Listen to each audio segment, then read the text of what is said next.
RS-25s, 3 of them Shuttle Heritage, 1 of them built from shuttle parts. And there you see them moving.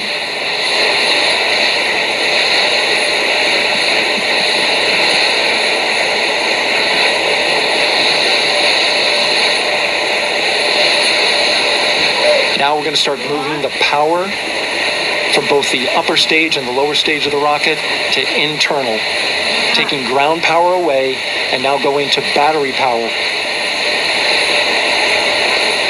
GLS is go for upper stage to internal power. Our power is removed from the rocket's upper stage, the ICPS, and it's been switched to battery. Same milestone for the lower core stage coming up at T-minus 1 minute and 30 seconds. Right now, the 4-person Artemis 2 crew is 248,000 miles away from the moon. And if all goes well, they will fly by it in 6 days. GLS is go for core stage to internal power. All right, there's the rocket's core stage, which houses 3 flight computers, is now on its own power. There's no more hold time because there's no more margin on these batteries. So we would have to recycle back to T-minus 10 to recharge if we had a hold.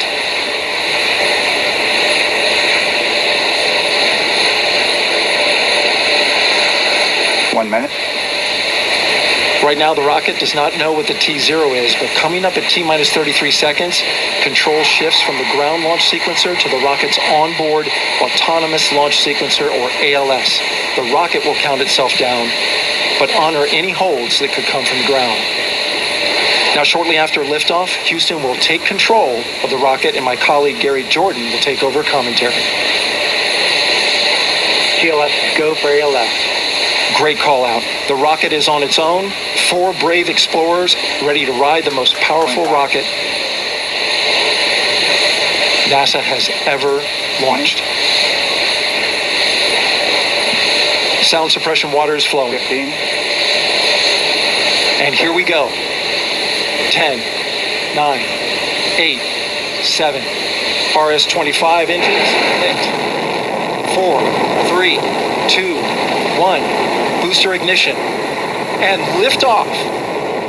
The crew of Artemis 2 now bound for the moon. Humanity's next great voyage begins. Good roll pitch. Roger, roll pitch. Houston now controlling the flight of integrity on the Artemis 2 mission around the moon. Integrity, AMT high. AMT high. On time passing 30 seconds into the flights. Integrity passes the ultimate MECO target milestone. Mission Control Houston seeing good performance on the 4 main engines. Space Launch System core stage. Integrity, 3 miles in altitude. Traveling more than 1,200 miles per hour.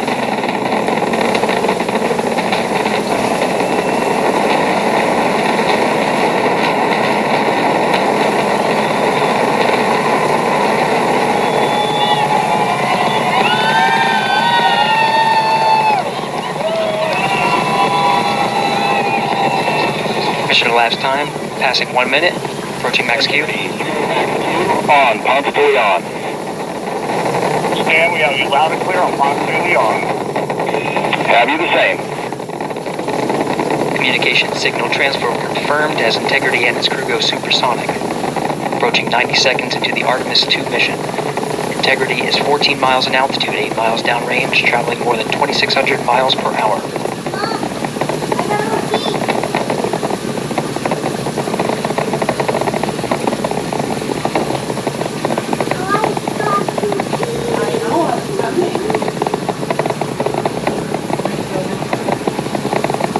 Minute 50 seconds of mission elapsed time, standing by for main engine throttle down to 85%, ahead of solid rocket booster separation, expected at the 2-minute 9-second mark. We see throttle down.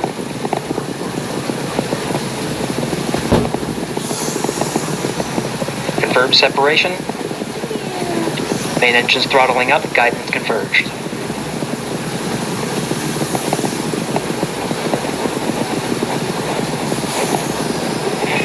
Integrity, guidance converged, performance nominal, upper stage RCS ready. Copy all, Stan. Integrity, SM priming complete. SM priming complete. 2 minutes 45 seconds of mission elapsed time into the Artemis 2 mission. Thrusters on Integrity and upper stage confirmed in a ready state ahead of service module fairing separation.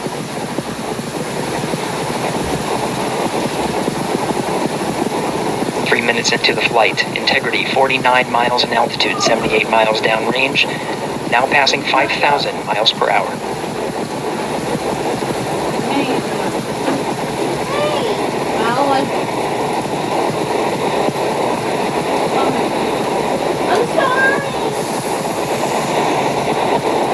Standing by for launch abort system jettison. Houston Integrity, good last jettison, great view. Copy jettison, Team Eco 8 plus 02. We see the same on board, Stan. And Houston has you loud and clear on Tigris at the common line. Outstanding, Stan, we have you the same. 3 minutes 50 seconds into the flight of Artemis 2, Wiseman, Glover, Cook, and Hansen cross the boundary to space with good comm checks. GPS signals acquired after last jettison now working on internal checks to verify accuracy. Flight Dynamics Officer analyzed the time of main engine cutoff, confirmed at 8 minutes 2 seconds, time of MECO.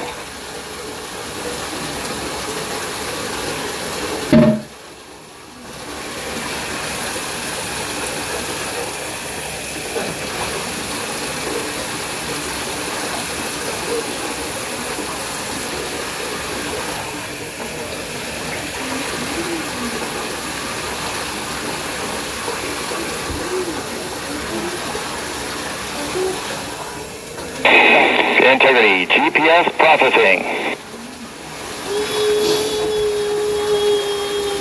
Outstanding, Stan. We see the same, and we have a beautiful moonrise. We're headed right at it.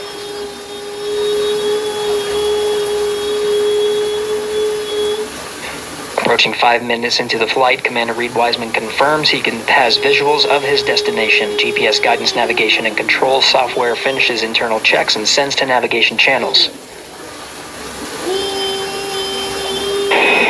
Integrity, 3 engine press. 3 engine press. On time, now passing 5 minutes 20 seconds of mission elapsed time into the Artemis 2 mission. At this point, 3 good main engines are all that's needed to carry Integrity to a nominal main engine cutoff target. Though at this time, we're seeing 4 good engines here in Mission Control Houston. Integrity, 75 miles in altitude, 330 miles downrange, approaching 10,000 miles per hour.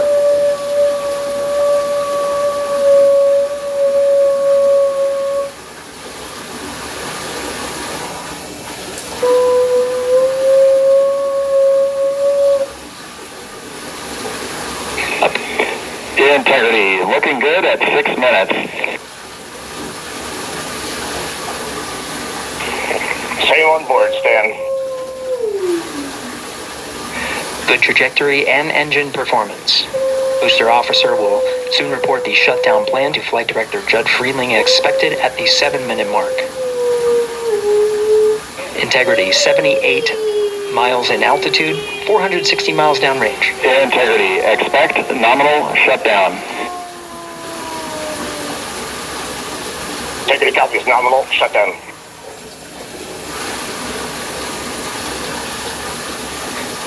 6 minutes 40 seconds of mission elapsed time. Shutdown plan is as expected. Again, the time of MECO was confirmed at 8 minutes 2 seconds into the flight.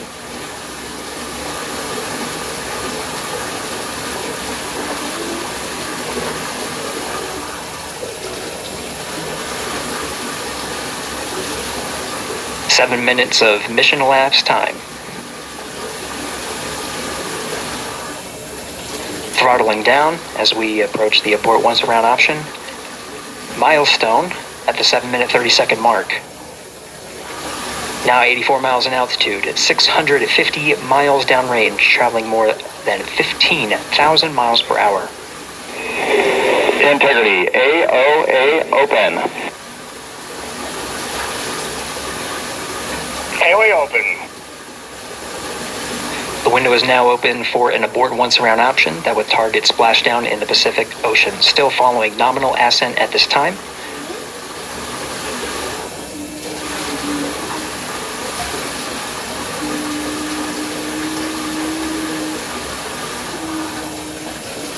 About 10 seconds remaining until the main engine cutoff of the Space Launch System core stage. Standing by for confirmation of MECO and core stage separation.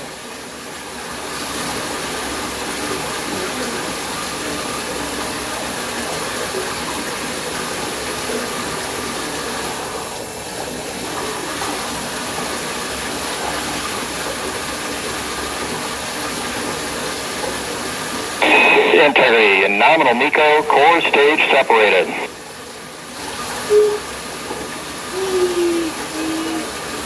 We see the same on board, Stan.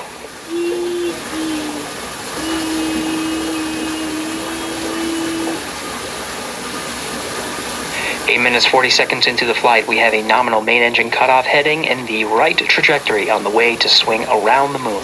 Core stage has separated, done its job. The Space Launch System upper stage, the interim cryogenic propulsion stage, or ICPS, still attached to the Orion spacecraft.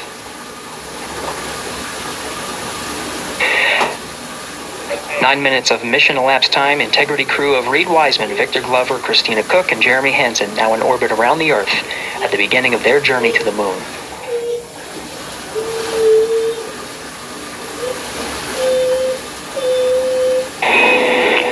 Integrity Houston, looking ahead to PRM, numbers so far per the pad.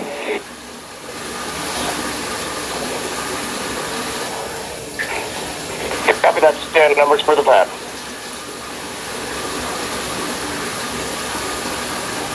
Capcom Stan Loves were now reminding the crew that the perigee raise maneuver time of ignition is as expected prior to booster ignition.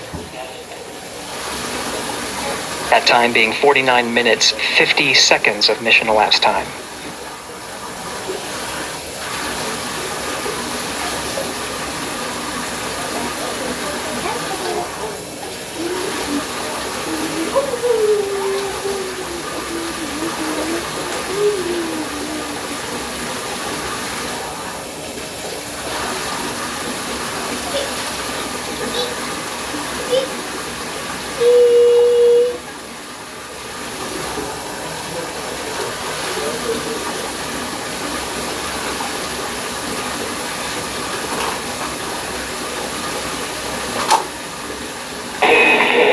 Integrity, good. Neds deploy.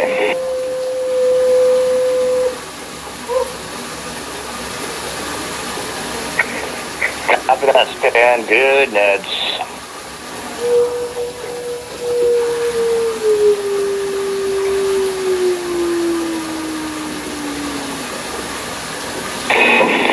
And Integrity Houston for PWD setup. Just a reminder, halfway open on the secondary. We copy that, Stan. Halfway open.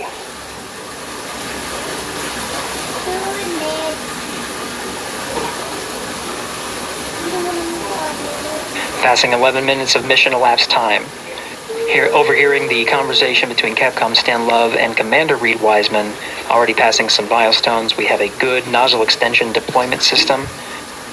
That is confirmed. Complete. We also have the visors are confirmed up. Now past the dynamic phase of flight, that is ascent. Their launch and entry suits that provided them an extra layer of protection. Now not as needed. They're going to raise those visors. And later in today's mission, they will begin to egress or get out of the suits to begin some of their initial tasks of activating some of the systems aboard in the Integrity spacecraft. It's passing 12 minutes of mission elapsed time. Again, the perigee raise maneuver that's targeted near 50 minutes of mission elapsed time, 49 minutes, 50 seconds. That's what the crew is going to be working towards. The Commander Reed Wiseman, pilot Victor Glover will focus on preparing for that milestone. In the meantime, mission specialist Christina Cook and Jeremy Hansen will start some of the activation of environmental control life support systems. You may hear confirmation of their activation over the Orion to Earth communication network.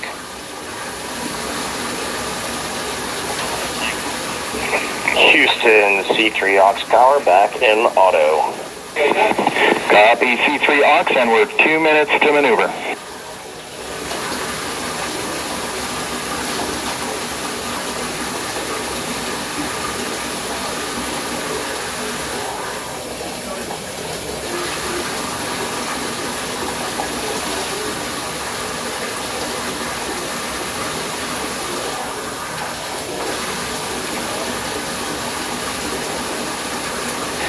"13 minutes and 30 seconds of mission elapsed time. We're going to continue to follow the crew of the Artemis 2 mission. They are beginning their journey around the moon to verify the systems that will take us to its surface. An incredible ascent. Artemis 2 is underway. Reed Wiseman, Victor Glover, Christina Cook, and Jeremy Hansen begin their journey to the moon. Still milestones to come up as we await solar array deploy and the critical burns that will get integrity. It's a high Earth orbit around the Earth before engines are fired to get us around the moon. We'll keep tabs on integrity and its crew from here in Mission Control Houston. But for now, we're going to send it back to you, Megan and Nicole at the Kennedy Space Center. Very jealous to hear how the launch experience was over on the Space Coast. Yeah, Gary, if people are just joining us, welcome back to the Space Coast, where we just saw Artemis 2 lift off 14 minutes ago. And wow, what an amazing launch, and an emotional one too. As soon as the rocket lifted off, Nicole, you had tears in your eyes, I had tears in my eyes, and we had all these people around us cheering. It was amazing. Yeah, the energy was wonderful. I mean, it was a beautiful launch. We've got 4 friends and family members headed to the moon. It's pretty amazing. Yeah, how does that make you feel as someone who, is an astronaut as well, but also, as you said, friend? Yeah, so proud of them.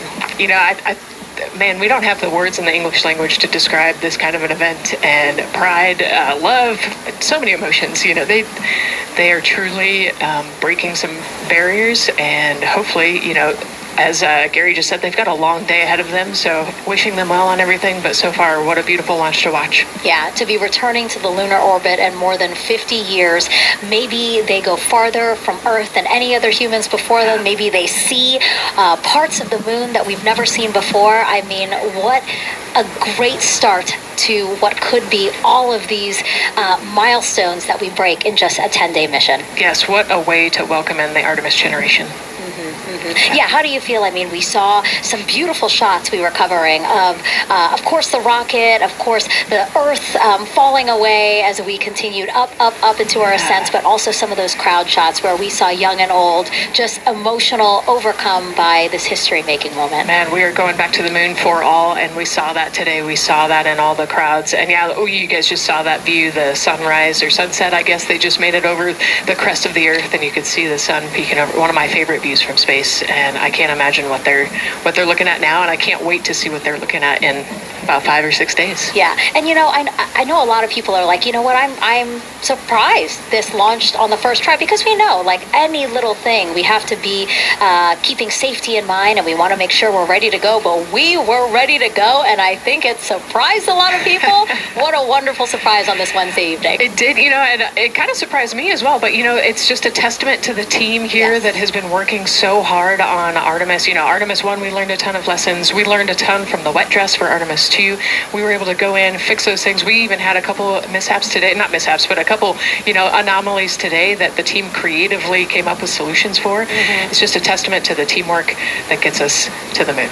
And so we can continue to watch Christina, Reed, Victor, and Jeremy on their way now to the moon in Earth's orbit, and awaiting the next in-flight milestones, deploying Orion's solar arrays. So why don't we get back in with Mission Control and Gary. Hey, thank you, Megan. Again, we're following I along said in the something. action. It is a long day. They have a number of procedures they need to get to immediately in their timeline. And Integrity Houston, cross-tie is on board per the FCDM. Let me close this a little tiny bit more. Okay. We copy Houston, thank you.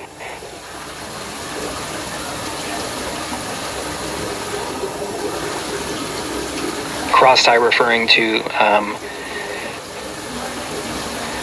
flight controllers here initiating a connection between some of the batteries aboard the Orion spacecraft, Here we go. Thank you. allowing for an even distribution of power. This is the flight control teams that took us through ascent of the Artemis 2 mission today. Right now we're, as you see, passing 18 minutes of mission elapsed time. The Orion spacecraft integrity and the interim cryogenic propulsion system are maneuvering tail to sun. That better? It is in this orientation, this attitude, Integrity anywhere, so that momentary prop caution.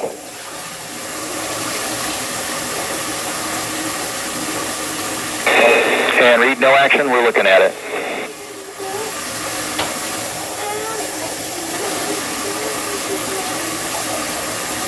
Commander Reed Wiseman verifying what is being routed to his displays aboard integrity. Propulsion engineer confirming that no action is needed at this time. They're pressing through with their nominal procedures to prepare for the perigee raise maneuver. And of course the solar array wing deploy ahead of that. The solar wing deploy is a critical milestone. We'll continue to have our coverage follow the mission until that deployment. Successful launch is just the beginning. The deployment of the solar arrays and successful confirmation that those solar array wings are drawing power is a significant milestone and says to the flight control teams that we will continue on today's mission. Power needs to be drawn to continue through some of the next milestones.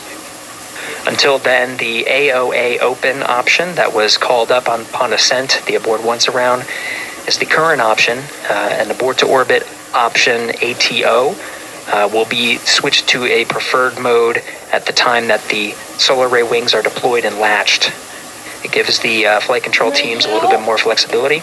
Integrity Houston, update on TDRS handover for your pad. Are you ready to get out? No. Is it getting cold? Give us just 1 minute. Go down on the bar. And Stan, you can read it. Ike is ready to copy. Roger. TDRS handover east to west expected 1 second earlier at 5:1 minutes 26 seconds. What? There you go.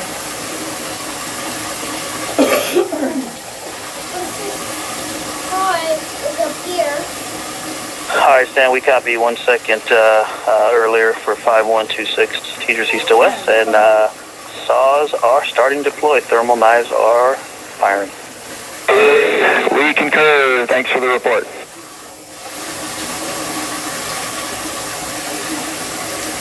Read back of the reports that you just heard on the Orion to Earth network. Integrity has maneuvered tail to sun. The RL-10 nozzle on the end of the ICPS is pointed towards the sun. And the solar array deployment sequence has begun. With the deployment confirmed, it'll be several minutes until they are what is called in a latched position. Once they are latched and confirmed to be drawing power, they can switch the mode to ATO and continue along the mission. The teacher's handover at the pad, that message meant the crew was provided some preliminary numbers of when to expect handovers between the tracking and data relay satellites. Currently orbiting Earth at an altitude of 545 statute miles above the Earth. They are in a near-Earth network communication system. The tracking and data relay satellites, geosynchronous satellites that are stationed about 23,000 miles above the Earth. After the apogee raise burn that occurs later today, the burn itself will put them in an altitude that surpasses the range of the tracking and data relay satellites, and they will transition to the Deep Space Network today. And integrity for prop messages, we see 2 temperature measurements right near the line. It's that momentary message you saw earlier. We're going to suppress those. It's CM helium heater 2 T1 and heater 1 T1. They're going suppressed. Integrity, thank you. We see the same.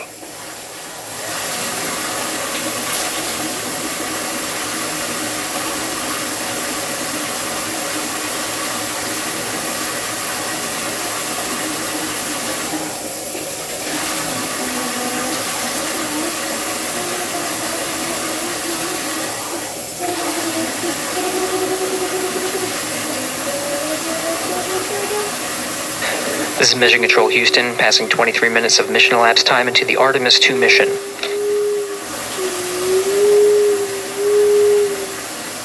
This is after a launch that began at 5:35 and 12 seconds Central Time, 6:35 and 12 seconds p.m. Eastern Time. Right now, the orientation you're seeing from our aero visualization that translates some of the telemetry that we're getting from the spacecraft and puts it into a model so you can follow along on some of the milestones that we are following here. The RL-10 nozzle that you see at the left end of your screen, though it is currently not firing, that nozzle is pointed towards the sun, and the solar arrays are currently deploying. From this visualization, they look fully stowed in a position. Integrity, we are happy to report that Jeremy has the O2 sensors on. Copy O2 sensors.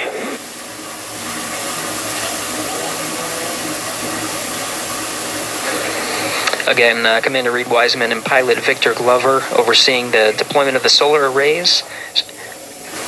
And we'll follow the attitude maneuver changes ahead of the first burn of the ICPS engine, the perigee raise maneuver. Integrity Houston, we see 4 saws deployed and latched, ready for ATO preferred. Yeah, we're almost there in the procedure stand, and we see the same thing. And Integrity Houston, we are seeing a 7-second miscompare between the MET on Orion and ICPS. We'd like you to read us the MET from your center status bar and for the ICPS on StackSum.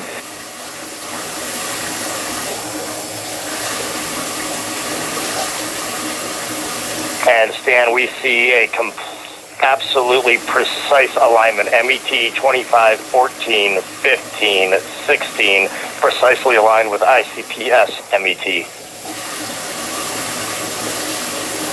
Copy, thank you for that. We'll investigate a ground issue. And Houston Integrity, ATO preferred set. Copy, ATO preferred.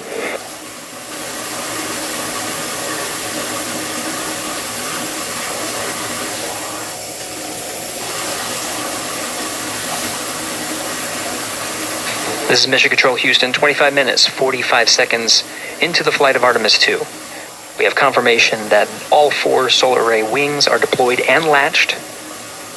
This is the configuration needed to switch to ATO preferred, which you did hear confirmed from Pilot Victor Glover. That mode has been switched. There's also a discussion with Capcom Stan Love and Commander Reed Wiseman about the alignment of the MET clocks on the Orion spacecraft and the ICPS. Commander Reed Wiseman confirmed the clocks are in sync, no issues, they're going to investigate it on the ground. We're proceeding with today's mission. 26 minutes of mission elapsed time and counting.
This is Mission Control Houston. We're approaching 28 minutes of mission elapsed time into the Artemis 2 mission.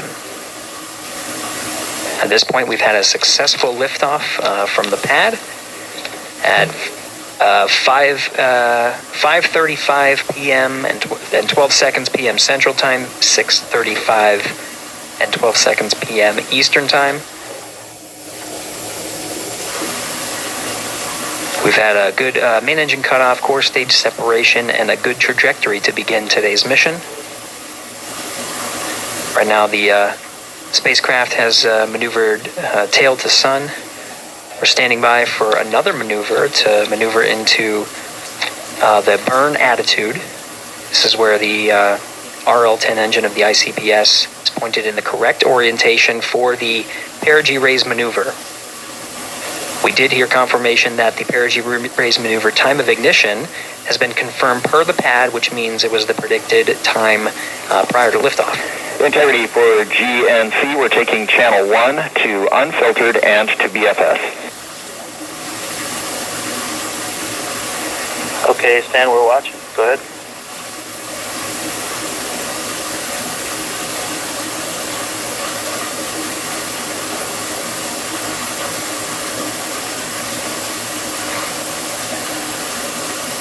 Capcom Stan Love rating up to the crew of Integrity. They will switch the navigation source from channel 1, standing by for confirmation that that switch has occurred. Pilot Victor Glover will receive confirmation when, and as at least watching to confirm that that switch has occurred. Again, the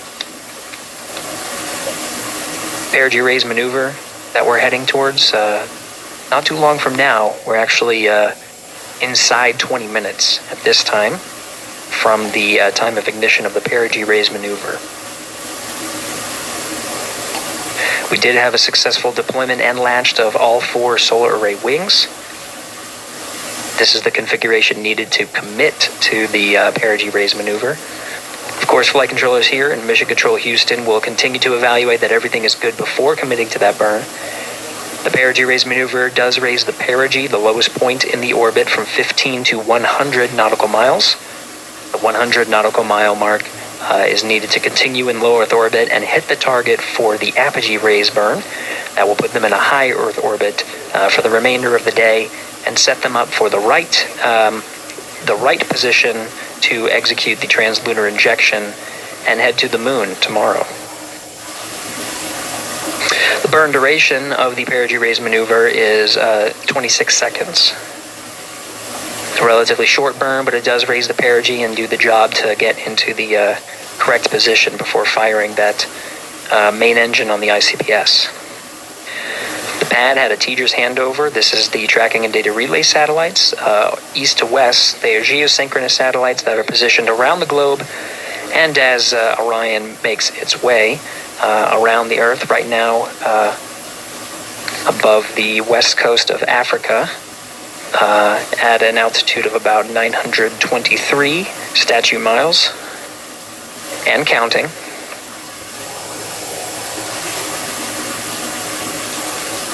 The perigee raise maneuver is not executed at the perigee. It is rather executed on the, actually closer to the apogee. But what it does is it raises the perigee on the other end of the orbit to 100 nautical miles.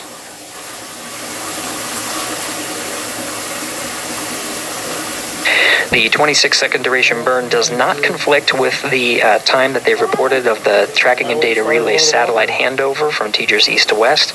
Again, geosynchronous satellites that are used not only by Integrity today, but the International Space Station as well.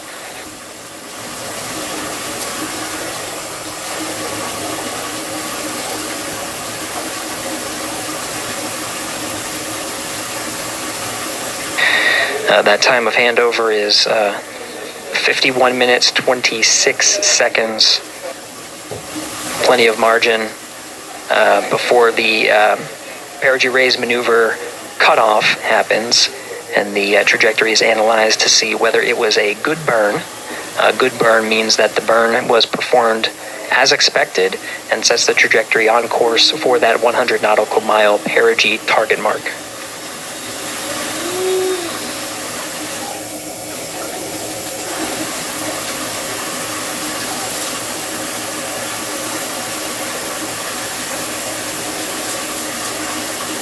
Again, for those sticking with us on NASA Plus and following along on our coverage, we will continue to follow and to cover the mission until,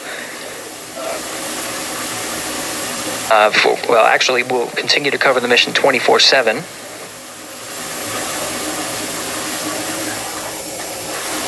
But we'll wrap up our coverage here shortly. And now that solar array wing deployment has occurred on NASA Plus and Amazon Prime. Again, we will continue coverage 24/7 at the NASA YouTube channel. For those that want to see all of the upcoming milestones, there are select times where we will be coming back to NASA Plus and other streaming platforms. You can go to nasa.gov to find the latest on when to find those activities. Given that this is an operational mission, we do want to make sure that we are maintaining transparency in the mission and providing you all the information on what's happening in space as Reed Wiseman, Victor Glover, Christina Cook, and Jeremy Hansen head on their mission around the moon.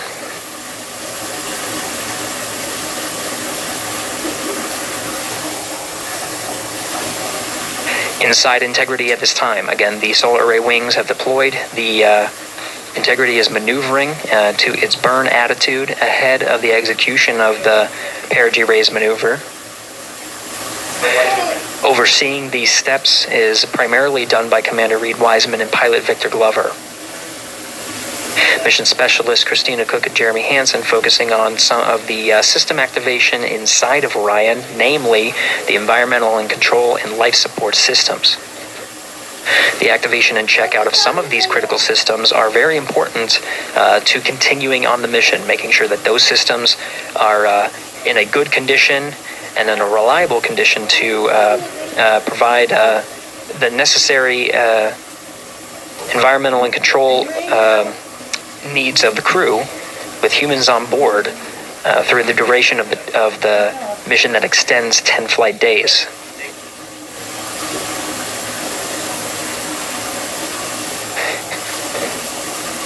Standing by for an update to the perigee raise maneuver time of ignition. Should be right up to the crew very shortly. Integrity Houston, updated PRM numbers when you're ready to copy. All right, Houston, we are ready to copy. TIG is 2 seconds earlier at 4 minutes, 48 seconds. TIGO unchanged at 26 seconds. 49, 48, TIGO 26.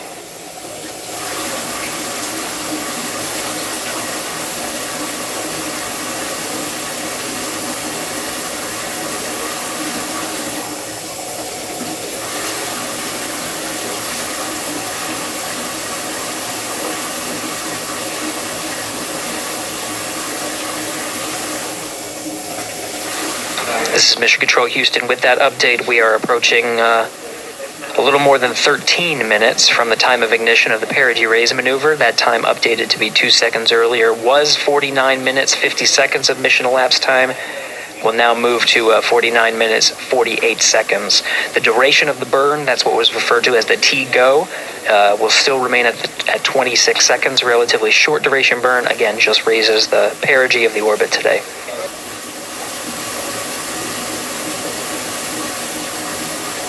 Making sure they hit the mark on that time of ignition is the primary concern of Commander Reed Wiseman and pilot Victor Glover. Mission specialist Christina Cook and Jeremy Hansen inside activating those environmental control and life support systems.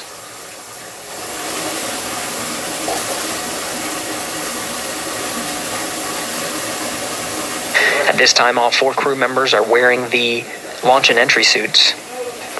Integrity Houston, for Optimus on the PCD, we have time update instructions when you're ready.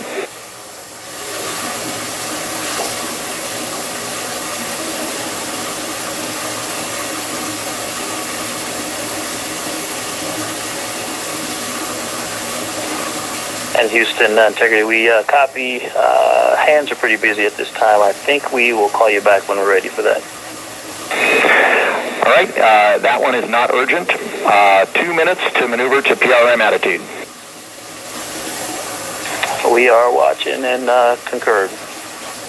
90 seconds-ish, maybe.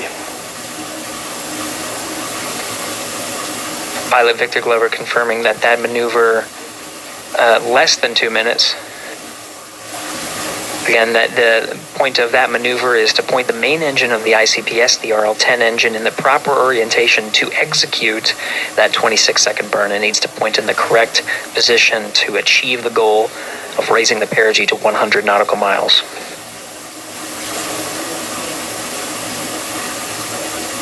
You heard some of the environmental control system activations over Orion to Earth.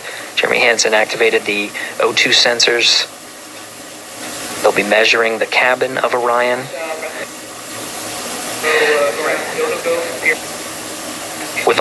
During all of the activations, here on the ground in Mission Control Houston, Flight Director Judd Freeling is doing a poll with all flight controllers in the room to see if we are in a go position to go ahead and execute the perigee raise maneuver. Once concluded, Stan Love will report it back up to the crew, and we'll stand by for that.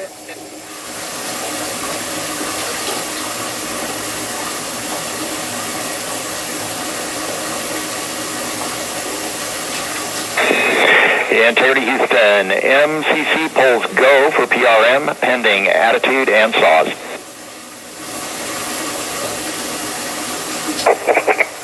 Hey, we copy. MCC is go. Maneuver starting.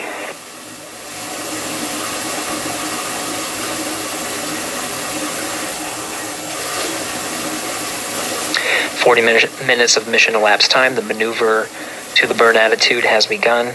The maneuver also is paired with reorientation of the solar array wings that have been deployed. They will have various positions throughout the duration of the flight. Of course, solar array is meant to maximize the draw of power from the sun. So when deployed, we're in a biased solar array wing configuration that was called solar normal. This allows for the greatest surface area of the solar array wings to be drawing power and powering up those batteries of Integrity, of which a cross tie was enabled between the four batteries, the four battery buses that are inside of Orion. However, for the perigee raise maneuver, the solar array wings will be put into a position to take on the loads imparted by the ICPS main engine when they execute the 26-second burn. You can see in the animation here, the solar array wings are in motion, and the attitude is being reconfigured to point the engine in the correct direction, those solar array wings being pointed forward.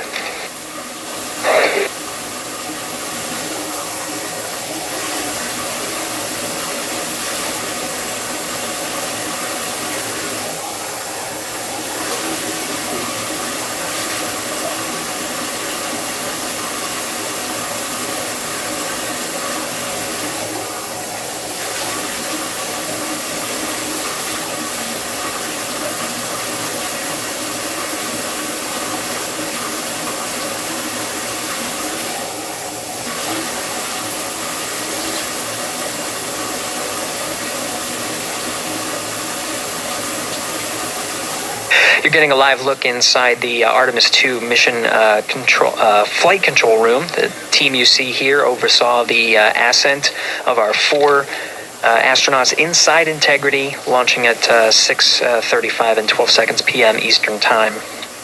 Now again, this room will be occupied 24 hours a day, 7 days a week, with flight controllers shifting on 3 shifts to oversee 24/7 operations of Artemis 2 while in flight. We will cover that live on NASA the NASA YouTube channel, and we'll be covering that around the clock as we begin to wrap up our coverage here on NASA Plus. Before I do want to send it over to our colleagues at the Kennedy Space Center. And to my colleagues, it was a pleasure to join the teams at the Kennedy Space Center and be a part of such a historic launch. Here in Houston, again, we're turning our attention to the mission. And for now, we'll say farewell and thank you to our colleagues there for today's launch coverage. We'll see you again soon for Splashdown. This is Mission Control Houston, sending it back over to Megan and Nicole at the host desk. Thank you, Gary. And yes, it was such a pleasure to be a part of this historic mission that started right here at Kennedy Space Center. It was such an amazing sight to be a part of. And now, as Reed Wiseman, Victor Glover, Christina Cook, and Jeremy Hansen begin their journey, we here at the Kennedy Space Center are about to wrap our broadcast. We'll, of course, though, have 24/7 coverage with our colleagues at Johnson Space Center starting as soon as we sign off, so don't worry. You can follow along our 4 astronauts every minute of their nearly 10-day journey to the moon and back. Nicole, I'll definitely be watching it, and I'm sure you will too. Yes, of course. You know, they just started, right? The launch was beautiful. This was a historic day. They're on their way back to the moon for the first time in over half a century, but they've got a lot of work ahead of them, and so we're excited to see what they have to do and excited to test out the Orion spacecraft. This is a test flight after all, and we're excited to see what we can learn from this mission. Very humbling, inspiring. It was really amazing to be a part of this, and I'm so glad that so many people joined along by either watching here in person or watching online. And of course, Nicole, thank you so much for sitting through this, answering questions, adding so much context and information that really brought a lot out of what we saw today. Oh man, I had a blast. You're a rock star. You're a professional. Gosh, this was great. Oh, you're great. So this was a wonderful day. Well, again, thank you so much, and thank you to you for watching at home. You know, tonight we didn't just launch a rocket, we launched the next chapter of human exploration. Our Artemis 2 crew now on their way back to the moon, and we're taking you with us. So thank you again for watching, and go Artemis 2.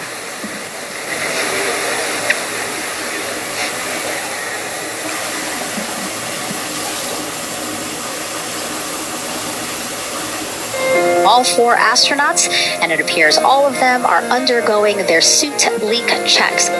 Yes, a pre-flight tradition that we have seen with our crewed flights, the card game. The astronauts who have just left crew suit up and are now walking down a hallway. And here they are, NASA's Artemis 2 crew, taking their first steps outside for their historic test flight. And the 4 of them step into their astrovan. And off they go.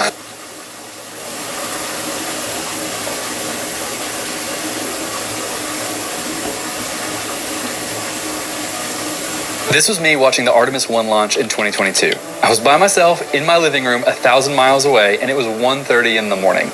And this is me watching the Artemis 2 launch in 2026.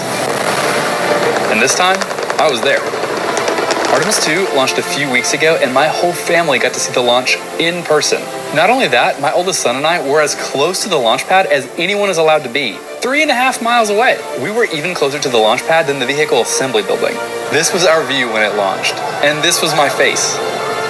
So today's video is a little bit different. I want to share everything about our trip. Where we stayed, how we prepared, how we got to be so close to the launch pad, what it's like trying to see a rocket launch when schedules constantly change, and most of all, what it was like to actually be there in person as 4 people left Earth headed for the moon. And of course, while we're at it, we'll watch a few sick shots that NASA captured during the launch. So let's go.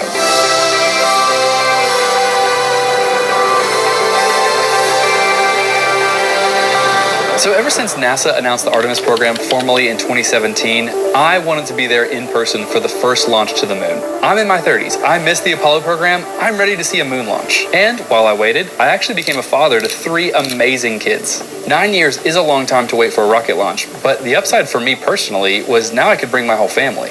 What we were trying to do to be there for a specific rocket launch is actually really difficult. All the stars have to align, both metaphorically and literally. And it gets a lot harder when, like me, you have to travel a pretty good distance to get to the launch site. Our family lives almost 1,000 miles away from Kennedy Space Center in Florida. We have jobs. Most kids are in school, although our kids are homeschooled, so that makes it a little bit easier for us. And you don't know when the rocket is actually going to launch. For big profile launches like Artemis 2, NASA will actually publish a calendar of the launch windows. And these are just opportunities when the rocket could be launched. These are not even guaranteed launch attempts. It's just that these days are possible based on the mission goals. A launch itself could be scrubbed for 1,000 different technical or weather-related issues. Oh, and the weather has to be perfect not only at the launch site, but 1,000 miles downrange into the ocean in case the crew needs to abort during the flight. So the first thing that I wanted to do, especially with my family, was to set the right expectations. We were going to watch a launch attempt of Artemis 2. We may not get to see the launch, but we'll get to see the SLS on the pad, we'll get to tour Kennedy Space Center, we'll get to have some exclusive experiences. I wanted us to think about seeing Artemis 2 launch as a bonus, not a guarantee. Of course, Artemis 2 will end up launching within the first 10 minutes of its first launch attempt. We'll get to that, but we didn't know that. So how do you plan on seeing a launch when there are so many variables? The first thing I did was book a refundable hotel for the next launch window. As soon as that window would get canceled, I would cancel my hotel reservation and I would book the next window. A lot of other people are going to be doing this exact same thing, so you got to move fast. There were some months when I was late to booking and there were no affordable hotels within an hour of the Kennedy Space Center. It's just part of it. And there are some months where I beat the crowd and I found a great deal. So just be ready to move quickly and do not wait on a hotel reservation. The next thing I did was to make an Artemis 2 bookmark folder on my browser of different pages that I would check every single day. That included the Kennedy Space Center launch tickets, the hotels that I liked, the Artemis subreddit, and of course the NASA blog updates. And I was checking these every single day, again, staying on top of it as best I could. Probably the most common question that I got before all of this was whether you needed tickets to see the launch or not. And the answer is no. There are so many great spots along the coast where you can watch for free and still get a great view. In July 1969, my great-grandparents, my mama and papa, drove this same 1,000-mile journey to go see the launch of Apollo 11. Now, my mama and papa were dirt poor most of their lives, but when it was time for America to go to the moon, my papa insisted that they go and see it in person. A desire that I apparently inherited. So my mama and papa were just two in a sea of 1 million people who were there in person to see the launch of Apollo 11. And they didn't have tickets. They just found a good spot to pull over on the side of the road and they watched from the roof of their station wagon. And over 400,000 people did something similar for the launch of Artemis 2. There are so many great spots where you can watch a launch for free. But if I was going to go, I wanted to be as close as possible. And unless you're an employee or media, in order to do that, you need a ticket. NASA sells 2 different kinds of tickets for high-profile launches like this. Both of these packages include multiple launch attempts, access to most of Kennedy Space Center, some commemorative souvenirs, like, for example, we were given this nice pin set, which is pretty cool, an extra ticket to come back to Kennedy Space Center later on and see the rest of the exhibits, and free parking, which is nice. For Artemis 2, those 2 packages were the main visitor complex ticket. That's 8 miles from the launch pad. It's located throughout Kennedy Space Center, and it was $99 a person. The second package that they offer was the Feel the Heat package. That one was 3.5 miles from the launch pad, and it was located at the Saturn V Apollo Center. It cost $250 a person, and it was very limited in quantity. That was the package that I wanted to buy, the Feel the Heat package. The thing is, lots of people wanted to buy that package. So I signed up for the email alerts. As I mentioned, I bookmarked the page and I came back to it multiple times a day, and I downloaded the Kennedy Space Center app on my iPhone. That ended up being key. It was a random Friday in January. I was changing the diaper of my youngest child when suddenly on my watch, I got a notification from the Kennedy Space Center app that tickets had gone on sale. So I set my son down, I bolted to the computer, and within 2 minutes, I had purchased our tickets. It turns out that all of the tickets for Feel the Heat sold out within 10 minutes. Now, I happened to be available when that notification came through on my phone, so luck is a huge factor, but being prepared certainly helped. I did not get an email till hours later, so if I hadn't downloaded the Kennedy Space Center app and turned on notifications, I would have completely missed the opportunity to buy the tickets.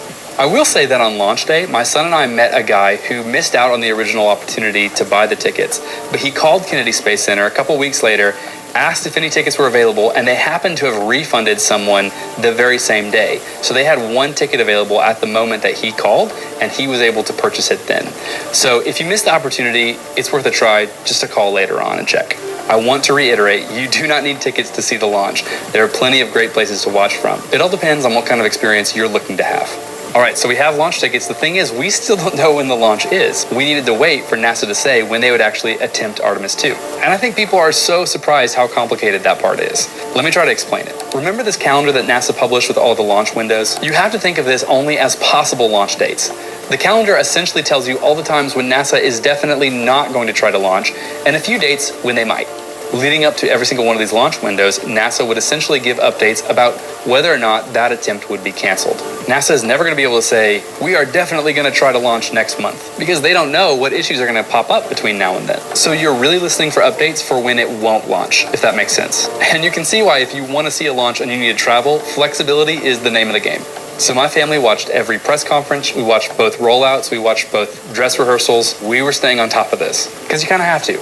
They canceled the February window, they canceled the March window, but then, in the weeks leading up to April, all signs seemed good. There was no apparent reason for any more delay, so we packed our bags, headed to Florida, and hoped for the best. Well, it is 4:30 a.m. on Tuesday, March 31st, and we have a big journey ahead of us. As I said, we live about 1,000 miles away, so it was an all-day drive for us. Now, there are a lot of great hotels in the Cocoa Beach area, but some close family friends of ours had recommended a hotel called Lost in Paradise. It's a little boutique hotel in Cape Canaveral, and it was absolutely perfect. It's really situated on the inlet, but it's just a 2-minute walk from the beach on the Atlantic Ocean.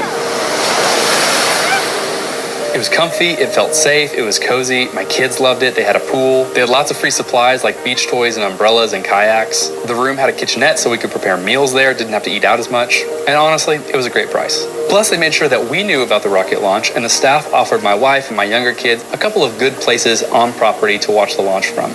Just a 10 out of 10 hotel experience overall. This is not sponsored. I just wanted to give a great local business some shout out. So then it was April 1st, the day of the first launch attempt. I have younger kids, and bringing them all to Kennedy Space Center to see the launch just didn't seem like the best idea. So only my oldest, my 6-year-old son Malachi, and I would actually go to Kennedy Space Center and watch the launch from there. So here's what's cool about that. When I was 6 years old myself, my parents brought me and my siblings on the same journey to see a historic space shuttle launch. Where you at, Jared? What do you think about that? And the launch was STS-88, the first American module of the International Space Station.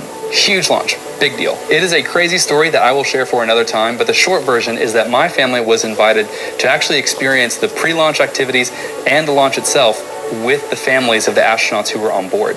So we were able to watch the launch of Space Shuttle Endeavour from the media site. Again, super close to the launch pad. As a 6-year-old, it was incredibly formative and a memory I will cherish for the rest of my life. So my hope was to have a similar experience with my 6-year-old son, Malachi. Another fun fact is that these two sections of the solid rocket boosters on Artemis 2, I've already seen them launch. I saw them launch on STS-88. This is my second time seeing these segments take a crew to space.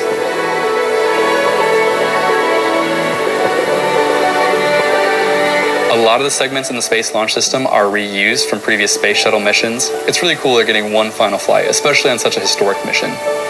On April 1st, the launch window opened at 6:24 p.m. and we got to Kennedy Space Center around 11 in the morning. I didn't know how many days we would end up trying to see a launch, so I didn't want us to spend too much time there and to exhaust ourselves. My expectation was that we would have multiple launch attempts, so it seemed wise to just pace ourselves. Now, something that was maybe unique to this particular launch was Kennedy Space Center announced that only ticket holders to the launch would even be allowed in the Kennedy Space Center complex. That was amazing because the crowds were so low everywhere. Malachi and I were able to do the Gateway, the Rocket Garden, the Space Shuttle Atlantis exhibit, the Planet Play, and it felt like we had the place to ourselves. There was absolutely no wait for anything that we tried to do. I'll go into more details about Kennedy Space Center in a minute, but this first day of just walking around and seeing the exhibits was so great. There's where the umbilical connects. There's the docking port. As I mentioned, we had the Feel the Heat package, got this nice Feel the Heat lanyard and punch card, which meant that the bus would take us from the main visitor complex to the Saturn V building between 3:15 p.m. and 5:15 p.m. So that meant that we had at least 4 hours to do whatever we wanted. We had nowhere to be.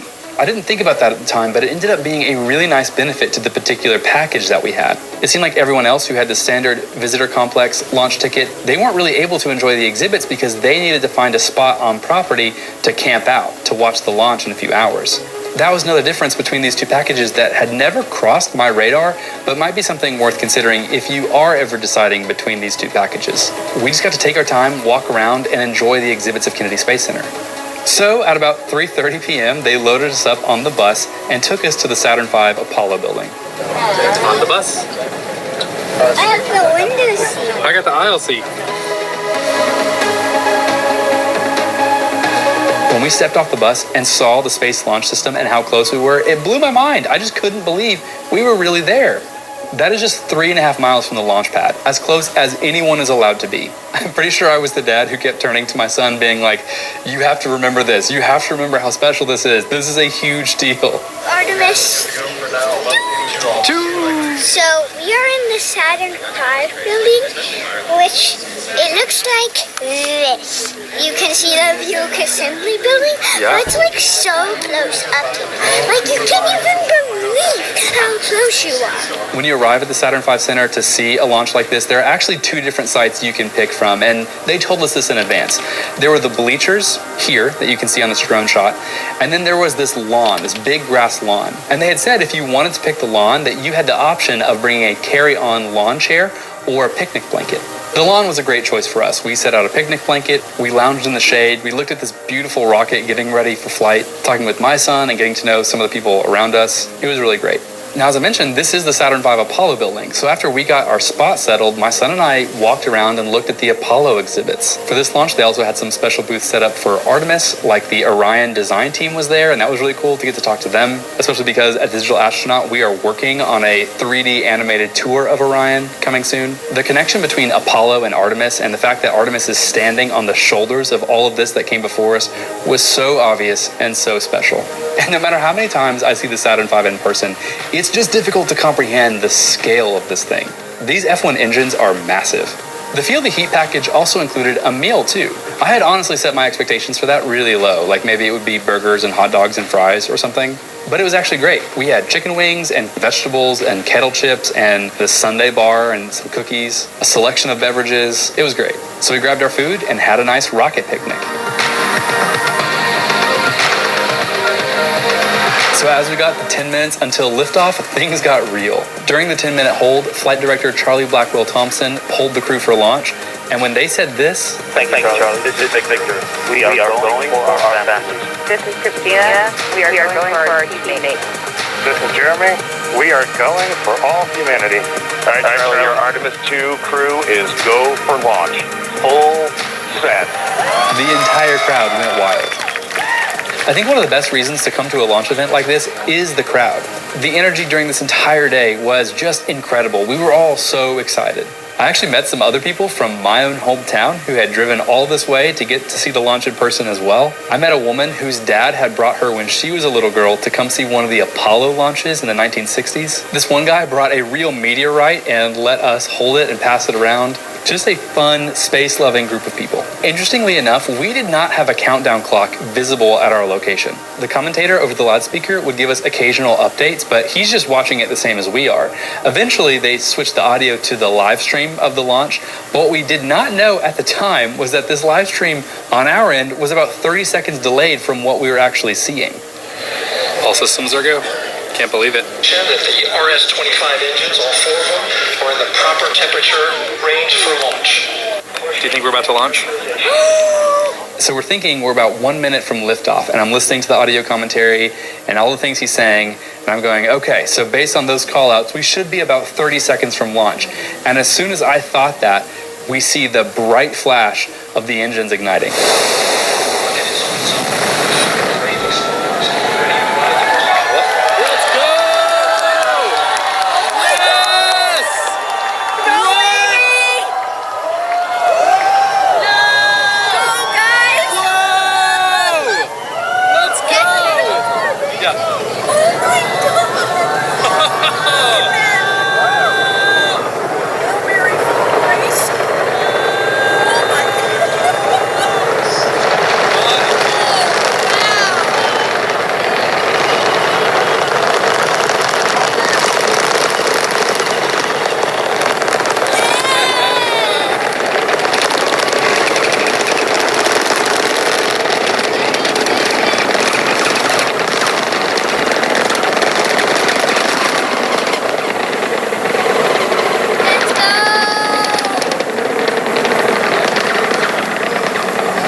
Artemis 2 launched at 6:35 p.m. on April 1st. It was pretty much golden hour, about an hour before sunset. Just a spectacular time of day to launch. And yet, even in broad daylight, I could not believe how bright the rocket was. I had a really hard time looking directly at the launch. It made my eyes water. Now, maybe I was a little emotional as well, but it was bright. Of course, the question I have gotten from everybody, it was loud. Every bit as loud as you expected it to be. Since light travels faster than sound, we saw the launch way before we heard it, even though we were just 3.5 miles away. From where we were, it was about 10 seconds after liftoff before we heard any sounds of the core stage engines lighting.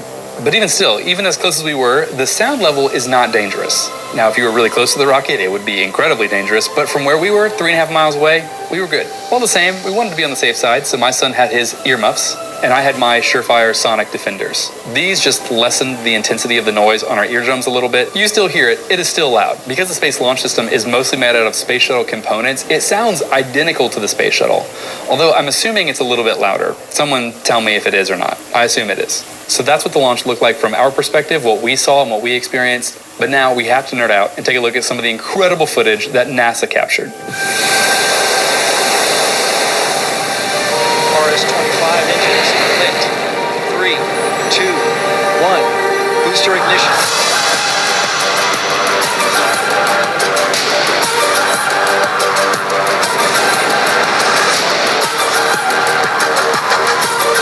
And liftoff.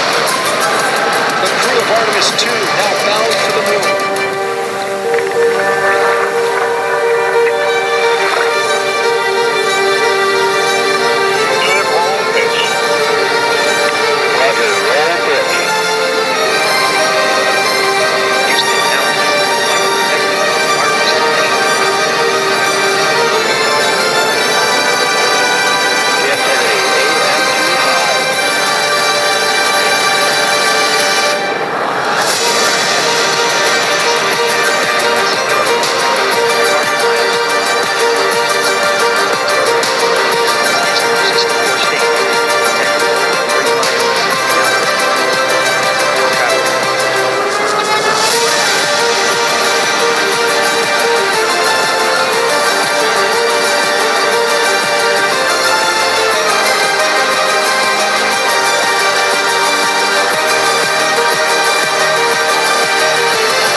My wife and younger kids were on Cocoa Beach, and this is what the launch looked like from their location. Okay, we're at the rocket launch, waiting for it to launch. Sound suppression water is flowing. Humanity's next great voyage begins. So, another great reminder that you do not need tickets to get a great view of launch. During the first 2 minutes, the rocket was really easy to track. The trail of smoke is just absolutely massive. I mean, the scale is hard to comprehend.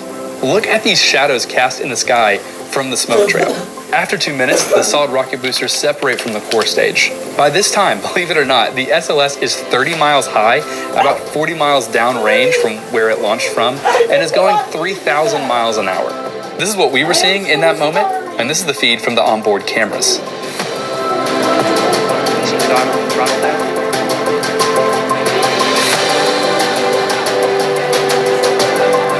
Firm separation.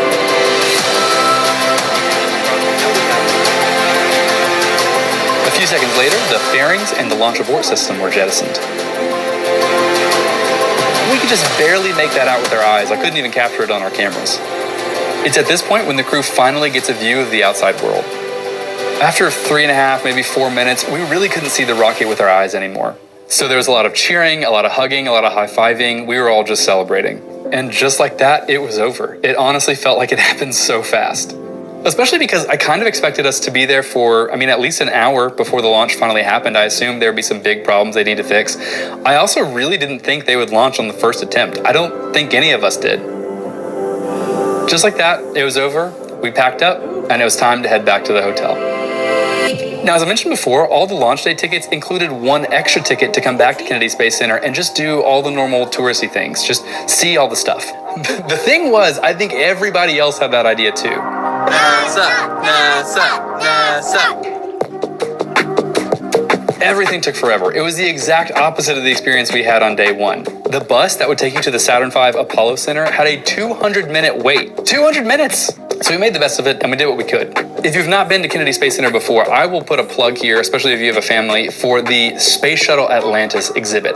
This thing is just incredible. A lot of the more traditional, just like museum things that are at Kennedy Space Center, I love, but my kids do not care anything about. The Space Shuttle Atlantis building has a mix of everything. It is so interactive. It has so many artifacts from Space Shuttle missions. There's this incredible pre-show and reveal of Space Shuttle Atlantis that gives me chills every single time.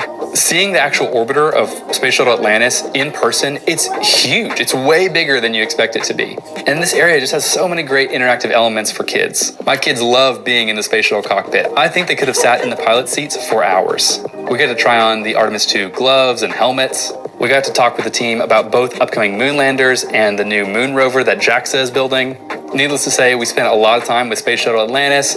Pretty much everything else at Kennedy Space Center was insane. We didn't get to do much else. We also got a flat tire first thing when we got in the parking lot from what looked like metal shrapnel. But the KSC facility staff were super helpful in getting us patched up and on our way again. We really appreciated that. So day 2 of Kennedy Space Center was kind of a mixed bag for us. In our situation, it just wasn't practical for us to wait, but if you can, definitely come back later. So that's an overview into everything that we did on our trip. After all of that, the main question is, was it worth it? Was seeing Artemis 2 launch in person worth all of the planning and travel and logistics and expenses and crowds? 100%. My family and I had an amazing trip that we will never forget. We watched someone go to the freaking moon! And we got to experience it with a crowd who were so excited, who understood the significance of the moment, and we could celebrate together with them. Artemis 2 was something to be proud of. Like millions of others in the days following launch, my family and I could not stop watching the Artemis 2 live stream. We had it on constantly. We had a small splashdown party at my house and celebrated. This same crew, this same capsule, went all the way to the moon and is now back on Earth. And we have a great view of the moon out window 2. Looks a little smaller than yesterday. Guess we'll have to go back.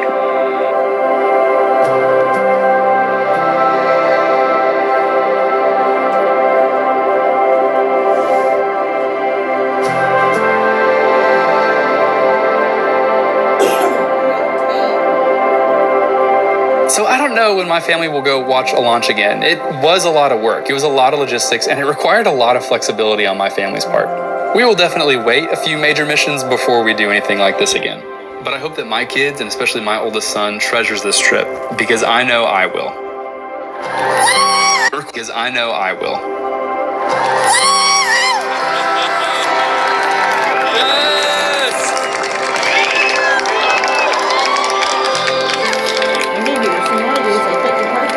So if you are watching this video and you had anything to do with making this mission possible, on behalf of millions of people around the world, for my family, let me just say, thank you. We are ready and eager for more. Go Artemis. Oh yeah, so what's next?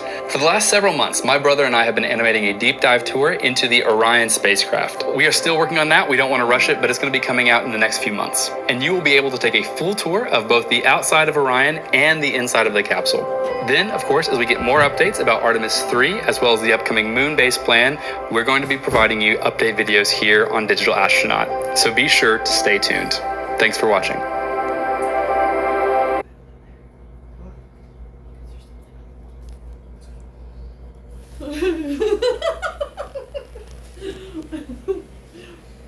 Can I have it? Yeah, it stinks.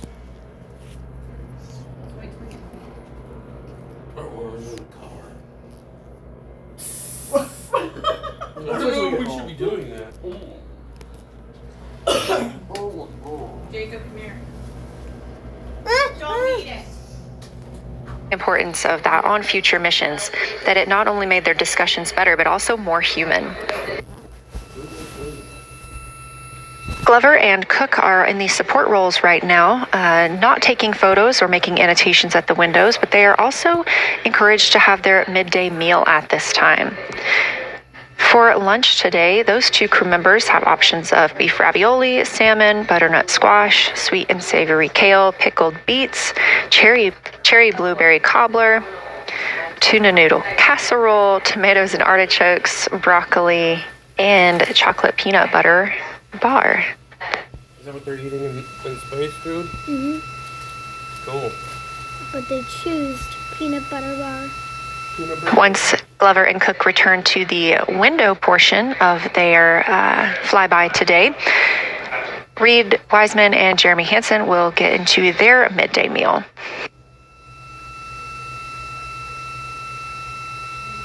Again, this is the third of 5 scheduled blocks for our lunar viewing today. And if you were watching at the start of the broadcast, you can definitely tell the difference in the distance from the moon. We are now 5,518 miles away from the lunar surface. And again, expecting the crew to get about 4,066 miles away. They are currently 252,050 miles away from Earth, and every mile is a new record, having surpassed the Apollo 13 milestone for furthest distance earlier today.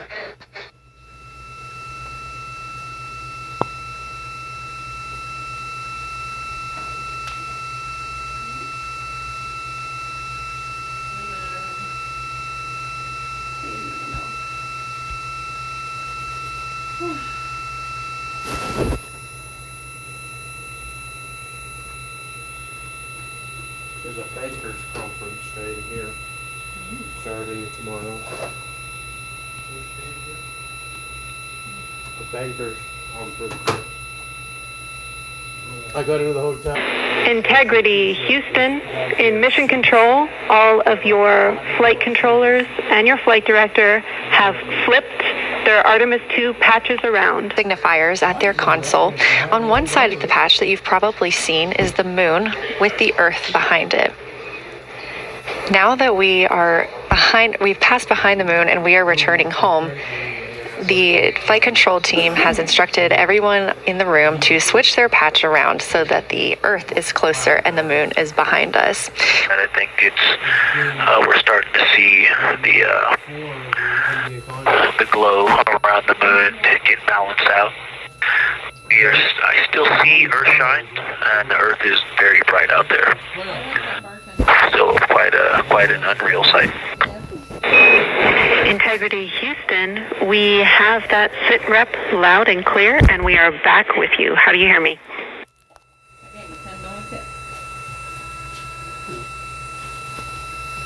Hey Jenny, we have you loud and clear, thanks. Copy. Victor, we're handing you over to science for some critical questions. Thanks for your report.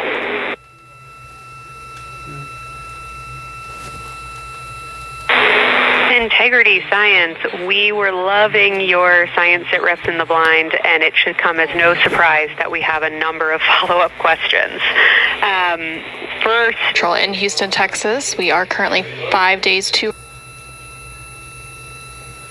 I'm sure he'll take a shower tomorrow. Or a bath tomorrow. I don't want to take another bath here. Some point. One of those early events was the proximity operations demonstration, during which NASA astronaut Victor Glover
their mind around this very unique experience. Well, yeah.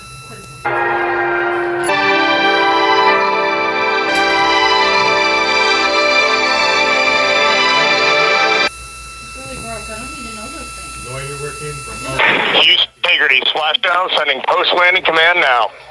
Splashdown confirmed. Copy splashdown, waiting on VLDR. Splashdown confirmed at 7:07 p.m. Central Time, 5:07 p.m. Pacific Time. From the pages of Jules Verne to a modern-day mission to the moon, a new chapter of the exploration of our celestial neighbor is complete. Integrity's astronauts back on Earth. Perfect communications established. A journey. We are stable 1, 4 green crew members. Houston copies all. Reed Wiseman reporting 4 green crew members. That is not their complexion. That is the fact that they're in great condition. That's what that means.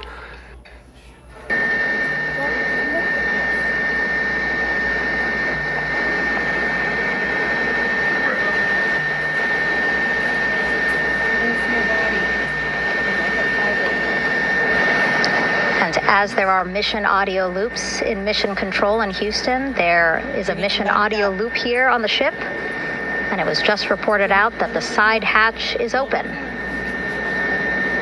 Side hatch of Integrity is open.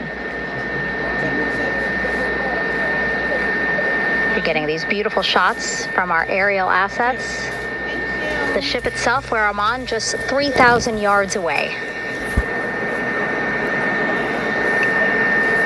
Again, plenty of people on the boat here, glued to the side closest to where they can see all this action. And again, with just 3,000 yards separating us, great views from the bow here.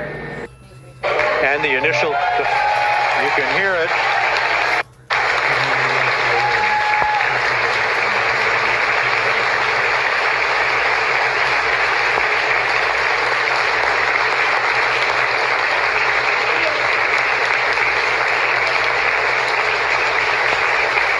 Jubilation here in the flight control room. The first crew member is out of Integrity.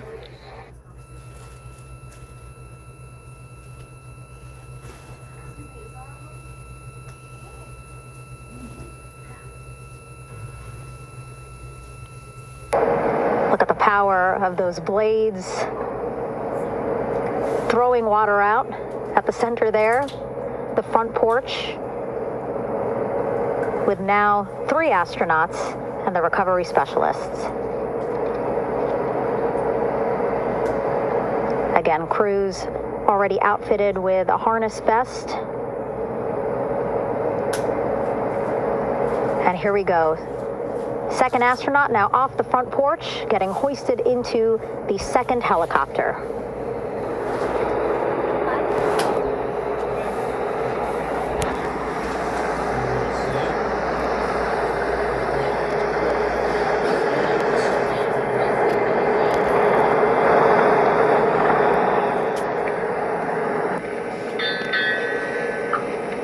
There we see Christina there, also smiling, finally peering out, waving at the cameras. Hello to you too, Christina, yes? Welcome back. Welcome, welcome home. Applause from the group there on the flight deck, I'm sure, as well as on the level just above them, packed with people. Reed looking good as he takes his steps towards the medical bay. It is the work of ages. It's the work of countless minds, countless decisions. And as we come down to inside 30 seconds, let's just listen to the launch of Artemis 2. And they just switched it. NASA has ever launched. Sound suppression water is flowing. 15. And here we go. 10, 9, 8, 7. RS-25 engines lit. 4, 3, 2, 1. Booster ignition. And liftoff. The crew of Artemis 2 now bound for the moon. Humanity's next great voyage begins.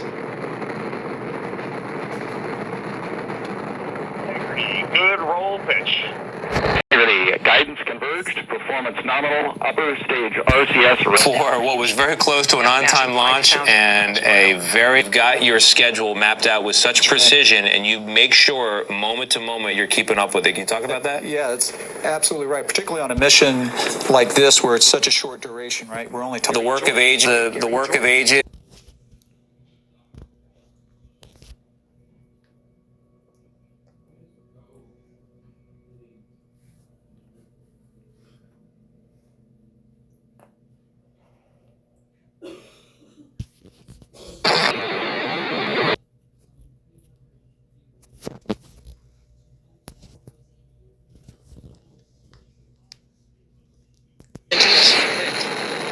Four, three, two, one.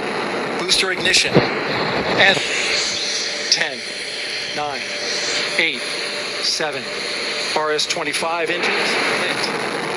4, 3, 2, 1. Booster ignition. And liftoff. The crew of Artemis 2 now bound from liftoff. Booster ignition. 1. Booster ignition. 4, 3, 2, 1. Booster ignition. And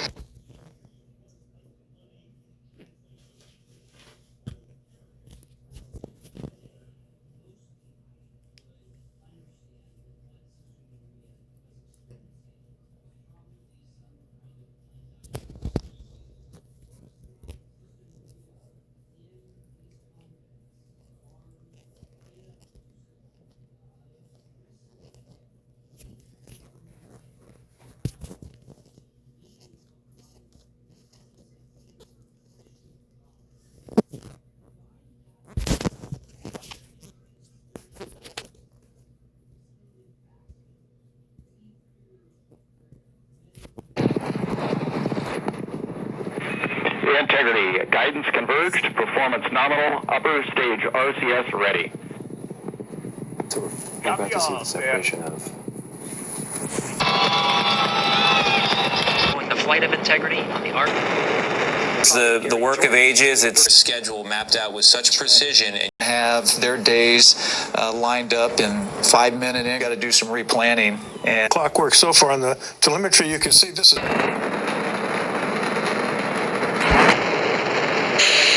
And here we go. View of Artemis 1. Boosters in ignition. And ignition.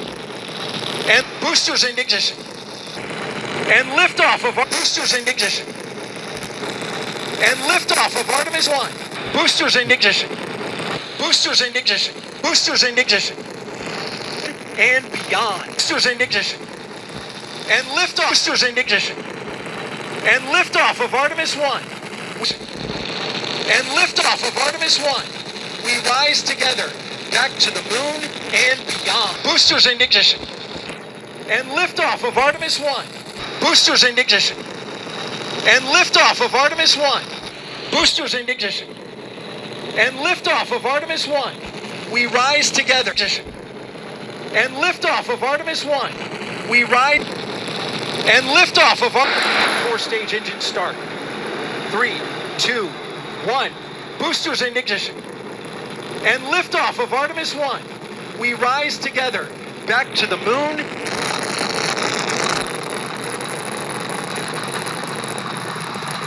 All 4 RS-25 engines on the core stage and 2 solid rocket boosters now propelling the vehicle at 128 miles per hour. Most laggy. Hearing good control on the roll from teams in Mission Control Houston. All good calls so far. Now 30 seconds into the flight of Artemis 1.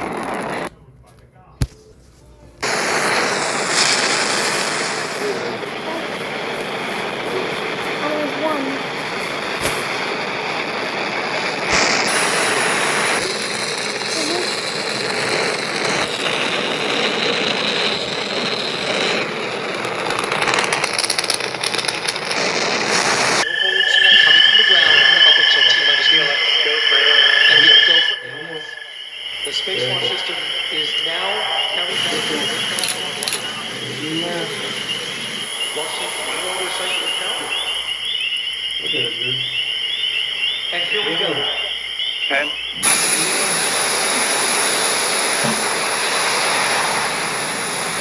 Yeah, buddy.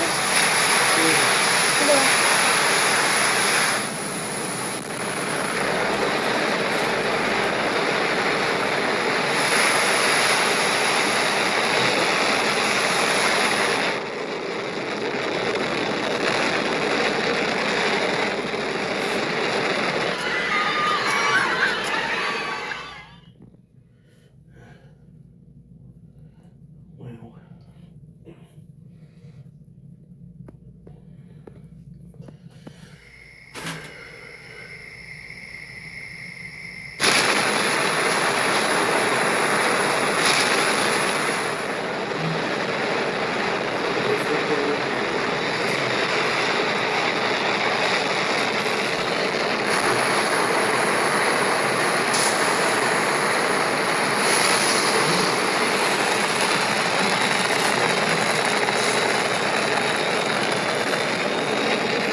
Like, did it hurt coming out, baby? It was like this wide and like that long. Like. That hurt? Mm-hmm. It was like a DVD case. I'm sorry. I'm hungry. I'm hungry. I'm hungry. Huh?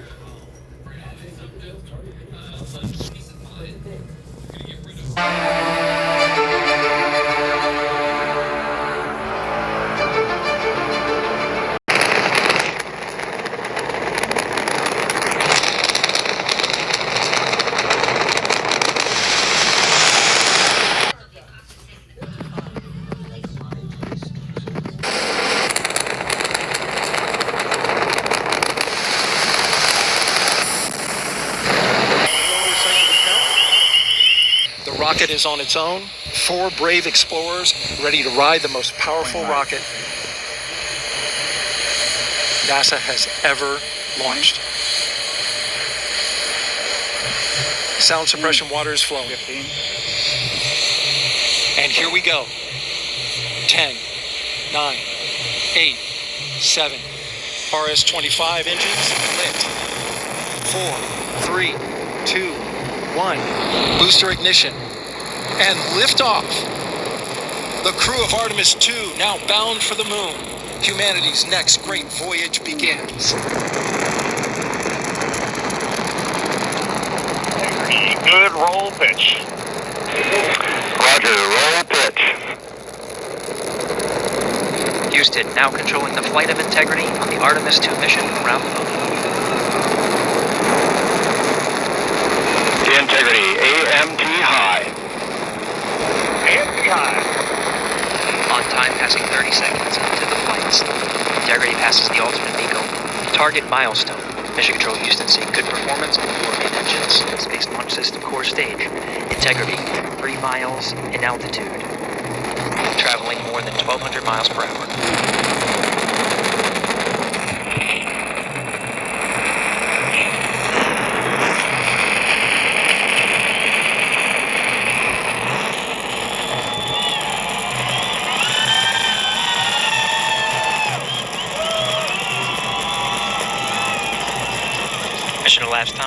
passing 1 minute. Approaching max Q. On, Ponce de Leon. Stan, we have you loud and clear on Ponce de Leon. Have you the same? Communication signal transfer confirmed as Integrity and its crew go supersonic. Approaching 90 seconds into the Artemis 2 mission. Integrity is 14 miles in altitude, 8 miles downrange, traveling more than 2,600 miles per hour.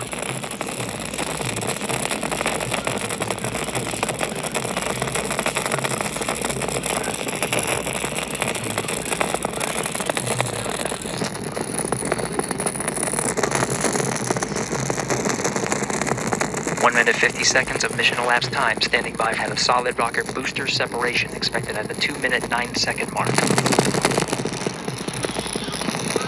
We see throttle down.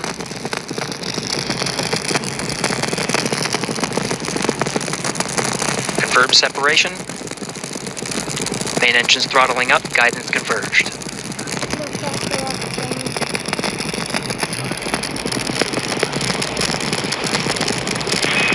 Integrity, guidance converged, performance nominal, upper stage RCS ready.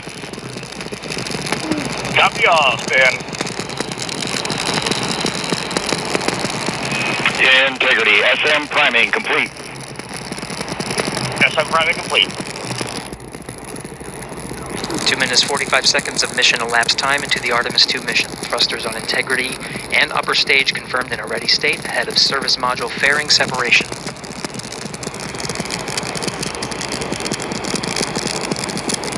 3 minutes into the flight, Integrity 49 miles in altitude, 78 miles downrange, now passing 5,000 miles per hour.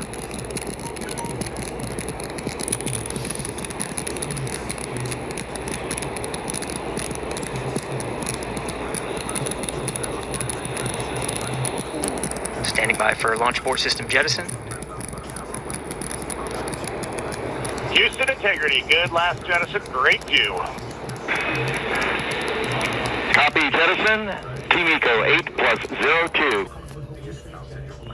10 seconds remaining until the main engine cutoff of the Space Launch System core stage. Standing by for confirmation of MECO and core stage separation.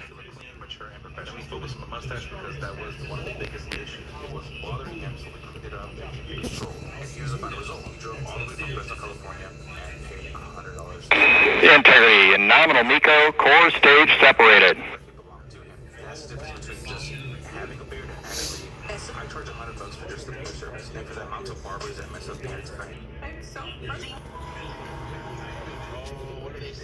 I'm a former Taco Bell employee and I'm showing Roll pitch. Communication signal transfer confirmed as Integrity and its crew go supersonic. Approaching 90 seconds into the Artemis 2 mission. Integrity is 14 miles in altitude, 8 miles downrange, traveling more than 2,600 miles per hour.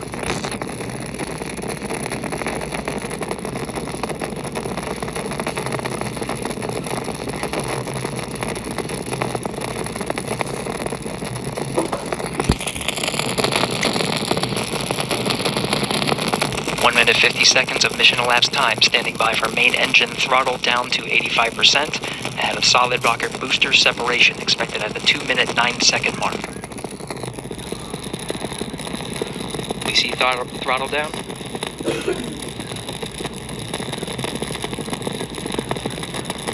Confirmed separation.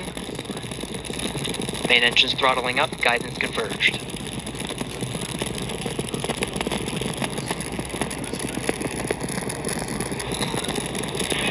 Integrity, guidance converged, performance nominal, upper stage RCS ready. Copy all, Stan. TLS, go for your left. Great call out. The rocket is on its own. 4 brave explorers ready to ride the most powerful rocket NASA has ever launched. Sound suppression water is flowing. 15. And here we go. 10, 9, 8, 7. RS-25 engines lit. 4, 3, 2, 1. Booster ignition. And liftoff. The crew of Artemis 2 now bound for the moon. Humanity's next great voyage begins. GLS, go for your left. Great call out. The rocket is on its own. 4 brave explorers ready to ride the most powerful rocket NASA has ever launched. Sound suppression water is flowing. 15. And here we go. 10, 9, 8, 7. RS-25 engines lit. 4, 3, 2, 1. Booster ignition. And liftoff. The crew of Artemis 2 now bound for the moon. Humanity's next great voyage begins. GLS, go for your left. Great call out. The rocket is on its own. 4 brave explorers ready to ride the most powerful rocket NASA has ever launched. Sound suppression water is flowing. 15. And here we go. 10, 9, 8, 7. RS-25 engines lit.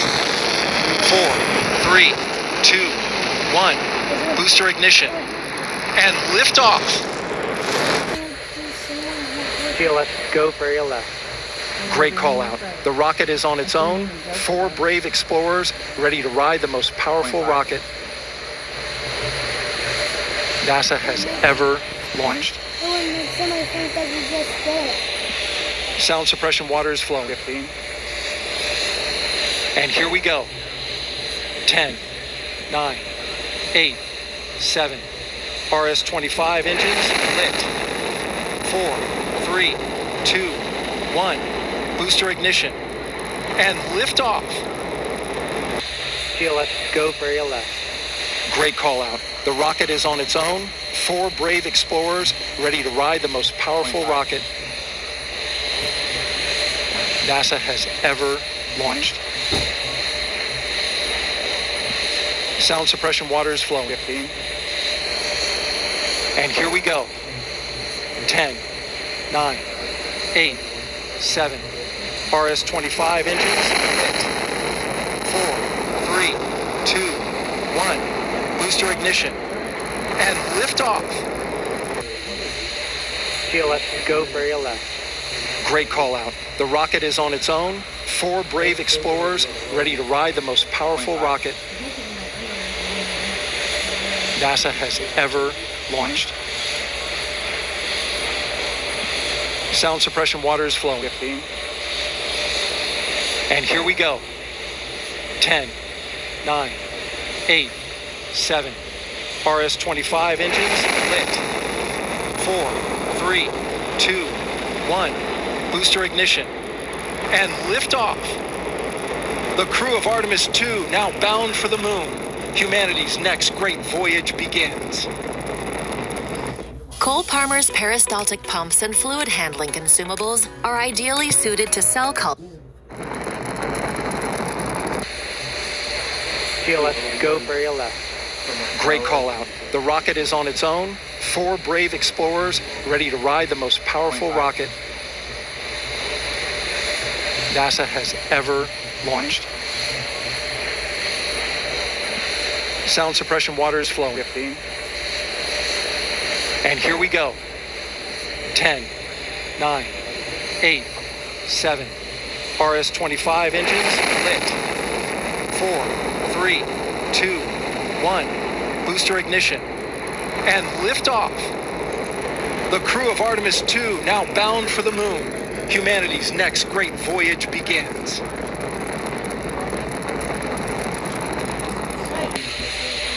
GLS, go for your left.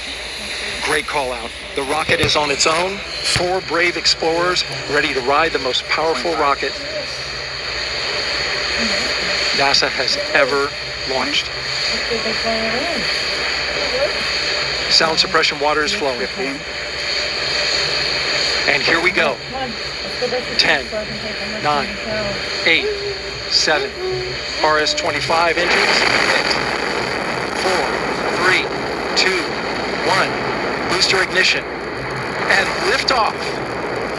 The crew of Artemis 2 now bound for the moon. Humanity's next great voyage begins. We'll take control of the rocket, and my colleague Gary Jordan will take over commentary. GLS, go for your left. Great call out. The rocket is on its own. 4 brave explorers ready to ride the most powerful rocket NASA has ever launched. Sound suppression water is flowing. 15. And here we go. 10, 9, 8, 7. RS-25 engines lit. 4, 3, 2, 1. Booster ignition. And liftoff. The crew of Artemis 2 now bound for the moon. Humanity's next great voyage begins. What?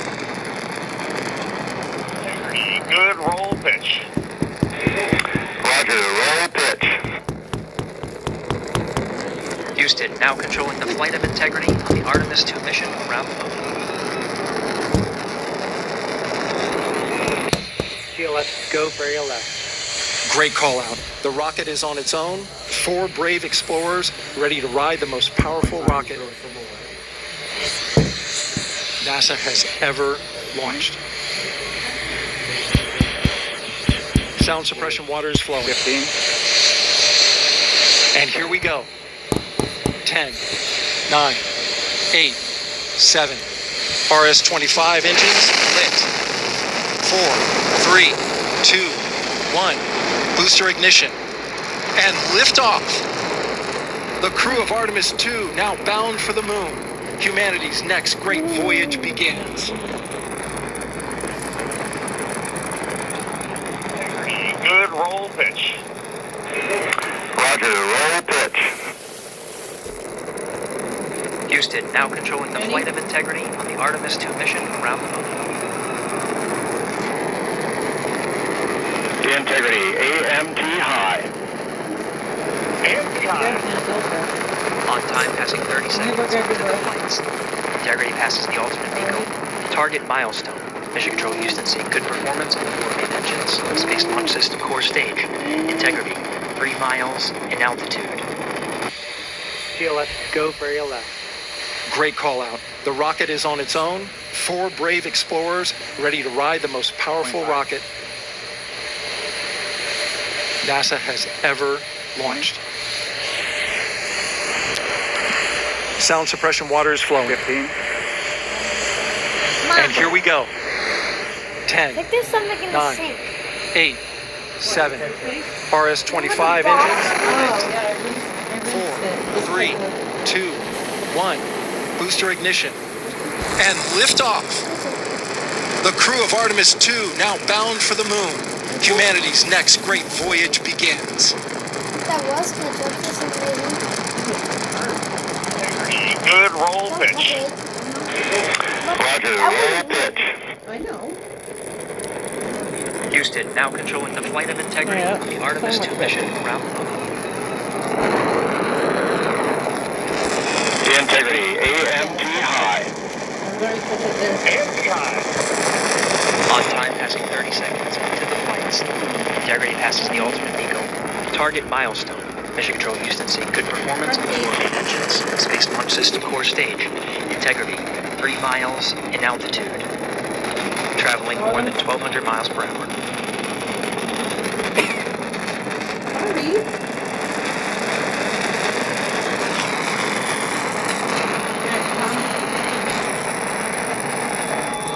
Can I see that really? I'm not touching it. Go for your left. Great call out. The rocket is on its own. 4 brave explorers ready to ride the most powerful rocket NASA has ever launched. Sound suppression water is flowing. And here we go. 10, 9, 8, 7. RS-25 engines lit. 4, 3, 2, 1. Booster ignition.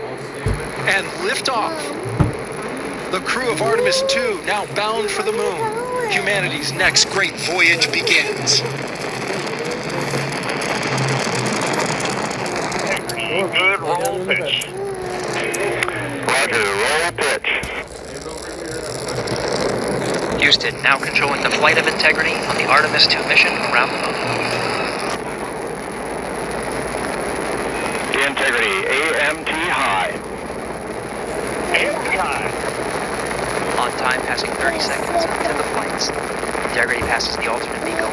Target milestone. Mission Control Houston saying good performance on the 4 main engines. Space Launch System core stage. Integrity, 3 miles in altitude. Traveling more than 1,200 miles per hour.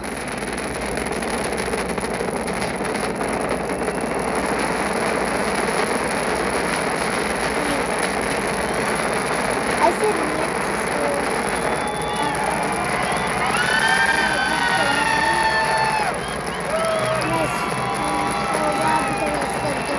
Mission elapsed time, passing 1 minute, approaching max Q. On, Ponce de Leon.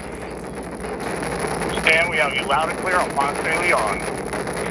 Have you the same? Communication signal transfer confirmed as Integrity and its crew go supersonic. Approaching 90 seconds into the Artemis 2 mission. Integrity is 14 miles in altitude, 8 miles downrange, traveling more than 2,600 miles per hour. Ahead of a name. Have you heard men with 4 names? What? Sit slower. 1 minute 50 seconds of mission elapsed time, standing by for main engine throttle down to 85%, ahead of solid rocket booster separation, expected at the 2 minute 9 second mark. Justin? We see throttle down. Or Orson or Collins. Confirmed separation. Main engine's throttling up, guidance converged.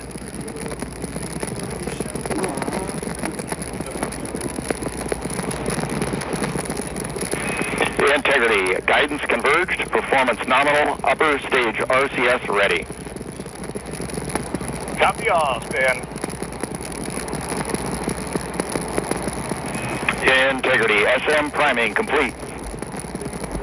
SM priming complete. 1 minute.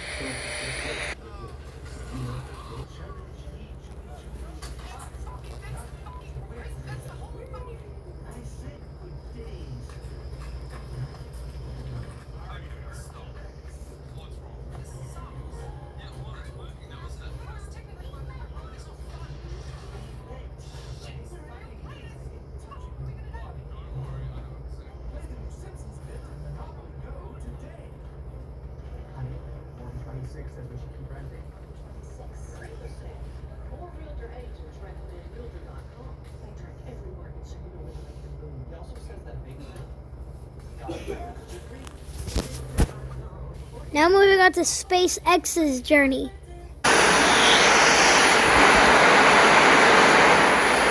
Minus 10, 9, 8, 7, 6, 5, 4, 3, ignition. We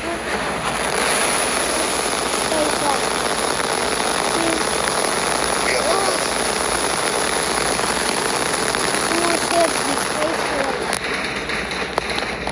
Pitching downrange.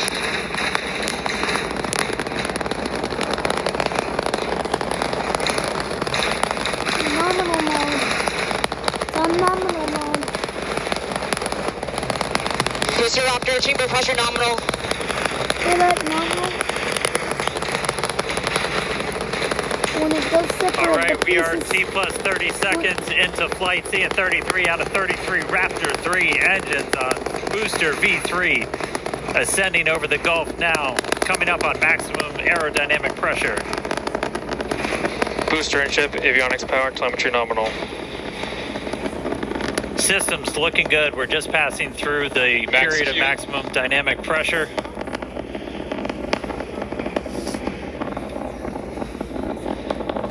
A little over a minute into flight now. Vibrations chilling out here at Star Factory as we continue to watch Starship Flight 12 arc out over the Gulf. The next major thing coming up is going to be hot staging. Booster prop systems nominal. Reminder, we do what's our version of MECO. Most engines cut off, so we're going to shut down all but 5 of the Raptor engines on the booster. And then after that happens, we're going to ignite the 6 engines on ship while it is still attached. We have clamps that hold the 2 together. Those are going to retract inside of that hot stage ring, kind of protect them. So we had one of the engines go out, still flying on 32 of the Raptor engines. But again, once we get the hot staging, those 6 engines on the ship are going to ignite. We're going to do it in a little bit different of a sequence on version 3. Essentially, those 3 RVAC engines will ignite first.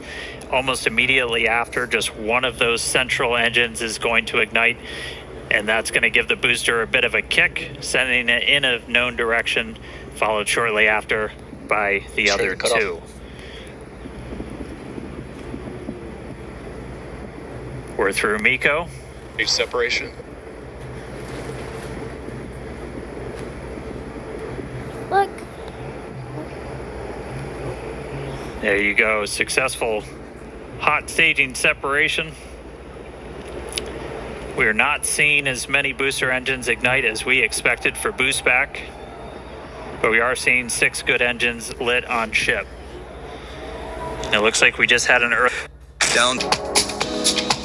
And re-entry is a critical phase of flight. Where we're gonna, it's affectionately called the flap slap, where we're going to kind of pitch the nose up on the ship, and you're gonna see. It's gonna be absolutely insane. Absolutely. But of course, this is very much the same regime that we're in here. And a full turn.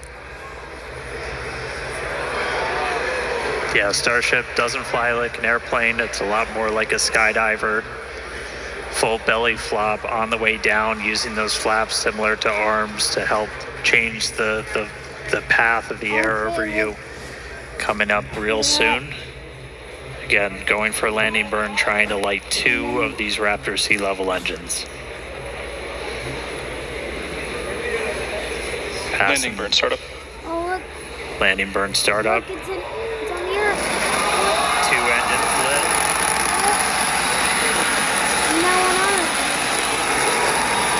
Successful flip.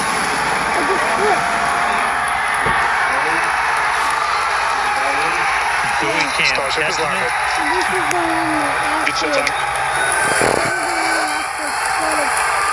real bad explosion. A real bad explosion. This was happened like May 23rd of 2021.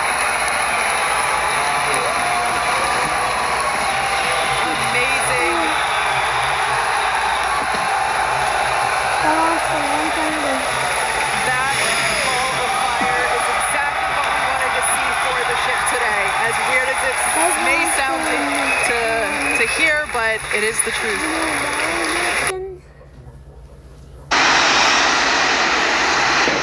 T-minus 8, 7, 6, 5, 4, 3, 2, 1.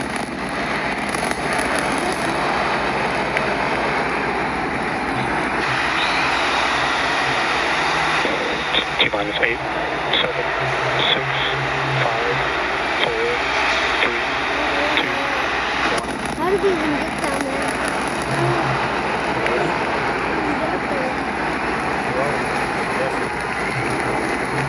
We got the phone. Vehicle pitching down range.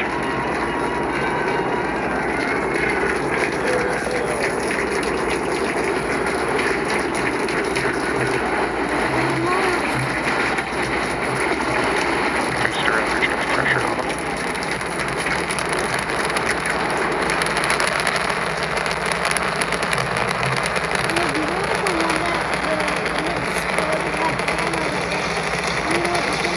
All right, we're a little over 40 seconds into the flight. We are seeing 33 out of 33 Raptor engines ignited. Boosters pushing us downrange over the Gulf. Next milestone coming up in just under 10 seconds is going to be max Q, that max aerodynamic pressure. He kept saying there was fire everywhere. Max Q. They didn't think it would happen. All right, so we're through max Q. That's the heaviest stress. And at 21 seconds into the flight. Control Houston will take control of the rocket, and my colleague, Leah Cheshire, will take over commentary. T-minus 50 seconds and counting. Coming up at T-minus 33 seconds, the GLS will hand off control to the ALS. This is the autonomous launch sequencer. On board the rocket, it will take over command and control of the rocket. But the ALS will check, make sure there's no holds coming from the ground up until T-minus 2 seconds. Go for ALS. And we are go for ALS. The Space Launch System is now counting down to liftoff of Orion on its maiden voyage to the moon. Launch team can no longer recycle the count. Sound suppressor water now flowing under the ML. And here we go. 10. Hydrogen burn-off igniters initiate. 7, 6, 5. 4-stage engine start. 3, 2, 1. Boosters in ignition. And liftoff of Artemis 1. We rise together back to the moon and beyond.